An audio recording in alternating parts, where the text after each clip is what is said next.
নির্বাচিত সরকার না থাকায় দেশে অরাজকতা সৃষ্টি হচ্ছে বলে অভিযোগ করছে বিএনপি। রাজধানীতে আলাদা অনুষ্ঠানে দলটির শীর্ষ নেতারা বলেন, অনৈক্যের ফলে আবারও ফ্যাসিবাদের উত্থান ঘটতে পারে। গণতান্ত্রিক প্রক্রিয়া না ফিরলে দেশ নানাভাবে হুমকিতে পড়বে বলেও জানান তারা।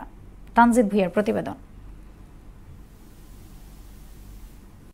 গণঅভ্যুত্থানের বর্ষপূর্তি উপলক্ষে রমনা ইঞ্জিনিয়ার্স ইনস্টিটিউশনে শহীদ পরিবারের সম্মাননায় আলোচনা সভার আয়োজন করে আইইবি ঢাকা কেন্দ্র।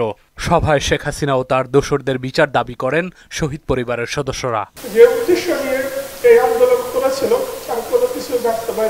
জুলাই আন্দোলন একদিনে তৈরি হয়নি জানিয়ে বিএনপি নেতা আমিনুল হক বলেন, একটি গোষ্ঠী এককভাবে তার কৃতিত্ব নিতে মরিয়া হয়ে উঠেছে। প্রতিটি মুহূর্তে ওই স্বৈরাচার শেখ হাসিনার বিরুদ্ধে কথা বলেছে, তাদের অন্যায়ের প্রতিবাদ করেছে, তাদের বিচারের দাবিকে ইস্যু করে একটি মহল নির্বাচনকে পিছিয়ে দেওয়ার চেষ্টা করছে। কোন রকম বিশৃঙ্খলা সৃষ্টি করে নির্বাচন পেছানো যাবে না বলে হুঁশিয়ারি করেছেন দলের স্থায়ী কমিটির সদস্য ডাক্তার এজেডএম জাহিদ হোসেন।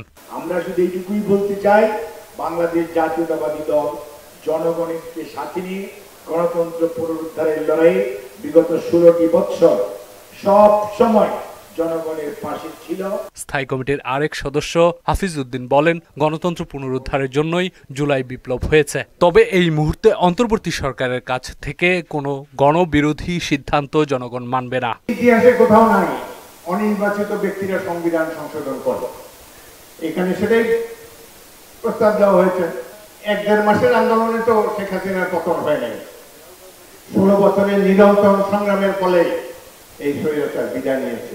আলাদা অনুষ্ঠানে বিএনপির স্থায়ী কমিটির সদস্য আমির খসরু মাহমুদ চৌধুরী বলেন, যারা সংসদীয় গণতন্ত্রে বিশ্বাসী নয় তারাই নতুন নতুন তথ্য সামনে আনছে। বাংলাদেশে আমরা যত তাড়াতাড়ি বিপ্লবোত্তর সময়ে গণতন্ত্রে ফিরে যেতে পারি, তত বেশি আমরা আগামী দিনের নতুন বাংলাদেশ গড়ার যে প্রত্যয়, যে আকাঙ্ক্ষা, সেটা আমরা পূরণ করতে পারবো।